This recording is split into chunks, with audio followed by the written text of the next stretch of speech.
So in today's video, I'm going to be reviewing the T95E6, an American tier 10 heavy tank which has been buffed in the recent 10.3 update. In this new update, it managed to get the combat stabilization mechanic, and it also got its DPM buffed to 3000 even with calibrated shells. As you can see, although this is a tank with over 3000 DPM, its premium shells still have a whopping 363mm of penetration, and I have to really say that this tank is super enjoyable to play when it comes to its combination of its amazing DPM and its also fantastic mobility that it has. It can go upwards of 50 km per hour, and as for its armor, although it might not be as good as your typical heavy tanks, it is still a lot better than your mediums. Okay, maybe not your E50M and also your T62A, but still, the armor profile for this tank is already very good enough, and I'd say that in combination with its 10 degrees of gun depression that it has, it produces this amazing playstyle where you go hold down and you peek your enemies for 400 damage per shot and then go back into cover, and because of how you've got this combat stabilization mechanic, you can really produce a lot of high damage gameplays. Alright, without further ado, let me just show you guys how well this tank can play in real battles.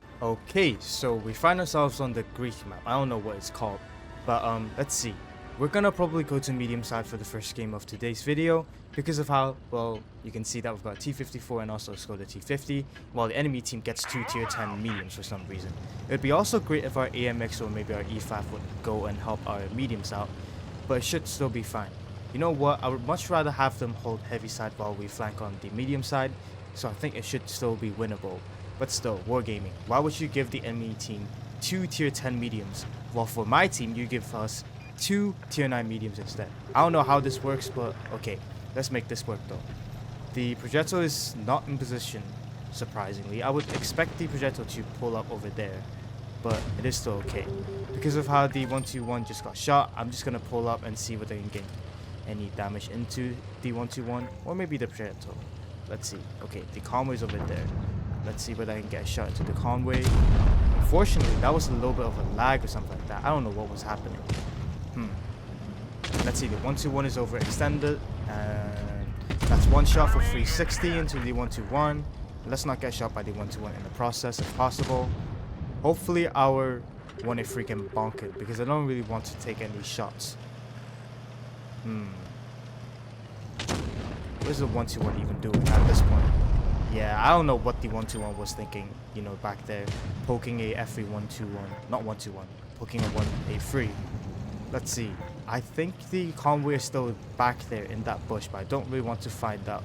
In the meantime, I'm going to see whether I can get any damage into the, what is that, Effacé 51 all the way in the back of the map. Let's see. If the convoy is focusing on me, that would be great, because I want to get some shots into him. That unfortunately missed, but it's fine. I'm going to focus on the projectile now, because he's a much more deadlier threat to our team than the convoy. There we go. Very bad roll of 329 though for some reason. And I'm just going to push him now that the enemy team's flank, for the medium flank at least, has just completely fallen. Okay. I'm still not confident in saying that this is a 100% guaranteed win because of how we completely fell on heavy side. Mainly because of how I left, but we should still be able to turn this into a complete win now that we've got our, you know, mobility still alive, and for their team, all of their mediums are dead. And let's see whether we can get a very cool kill shot. I was trying to say quick kill shot, but I somehow just managed to, well, merge both words into the same word. And now, okay, either way, we got the Effacé killed, and now the AMX is probably going to push onto me. I'll see whether I'll be able to get a quick shot into the Pran. Unfortunately, my aiming is still not, you know, that good, so that's why I missed. But normally, you should be able to hit those shots quite easily. Let's see where the 50B is. I think he's just probably in the middle. Let's get one shot, put on our adrenaline, and let's back up behind this Kran. Oh, this is no. Let's get one shot into him. Back up. There we go. And now, the 50B only has one more shot left. And that's going to be an easy W. Alright, in this battle, I think you can really see how good this tank's DPM actually is. I can fight against mediums very confidently, and in most scenarios, the gun's accuracy doesn't really let you down. Unfortunately, on that Kran, I did miss because of how I really, you know, aimed in quite badly, but that's on me, not on the tank. Moving on to our next battle, it seems like that this game we're gonna probably go medium side to the bridge because of how we've got a lot of mediums on our team and also for the enemy. So they've got 2 TVPs on the enemy team and also a T92E1 and also a Type 61. And for us, we've got an AMX 30 prototype, Sheridan, Progetto, and also a 30B. I think we should have the advantage because of how I'm also going over here to help them. Let's see whether I can get maybe a shot or something into the TVP. Yeah, as if that was ever gonna hit. I probably should have just, you know, kept on going full speed, but oh well. Now that we've stopped them, sort of, hopefully we should be able to just win this side as soon as possible because it seems like their tanks have gone over to B. Let's see whether this T92 is gonna do anything sneaky.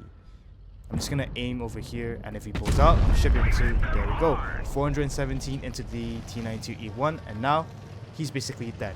And let's see, do we have tanks below or are they all above? Because normally, okay, either way, I was thinking that if we had tanks below, we should be able to kill the, what's it called, the 92E1 very, very quickly. But it should still work out in the end. Let's see whether we can. Okay, I thought the TVP was by the bridge, but it's still fine. And that was on me. I should have looked at the grill when I was backing up, but it's fine. In fact, I'm going to change positions because I don't really like this.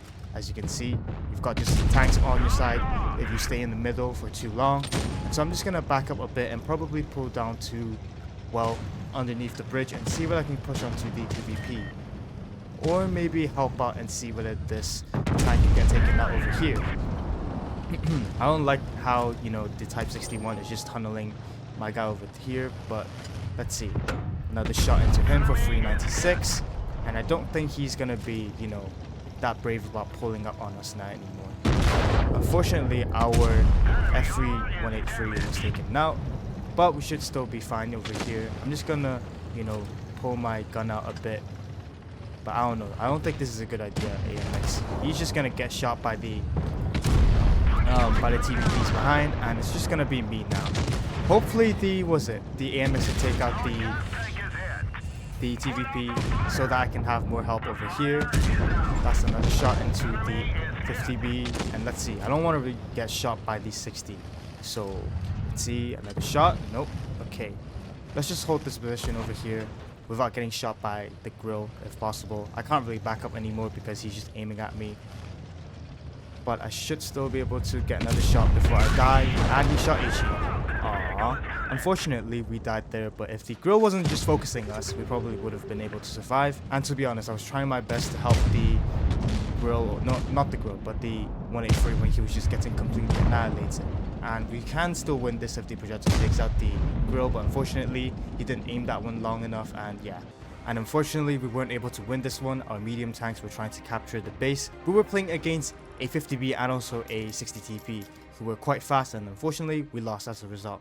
I still say I did okay holding the spawn of our team, but still, when you're fighting against basically 3 tanks on your own in an E6 with absolutely no help whatsoever, this is what you would expect. So, hopefully you enjoyed today's video in the E6. Unfortunately, I was just coughing so much in the 3rd game, and at the very end, the commentary just went completely out of the window, and so yeah, unfortunately, I'm probably gonna need to edit that out, and you guys are probably only going to see 2 battles for today's video. But still, I hope you guys understand the strong points of the E6 and why a lot of people think that this tank is one of the strongest, if not the strongest tier 10 in the game currently, especially after update 10.3. If you enjoyed today's video, please like and subscribe because it really helps me out, and I'll see you guys in the next one.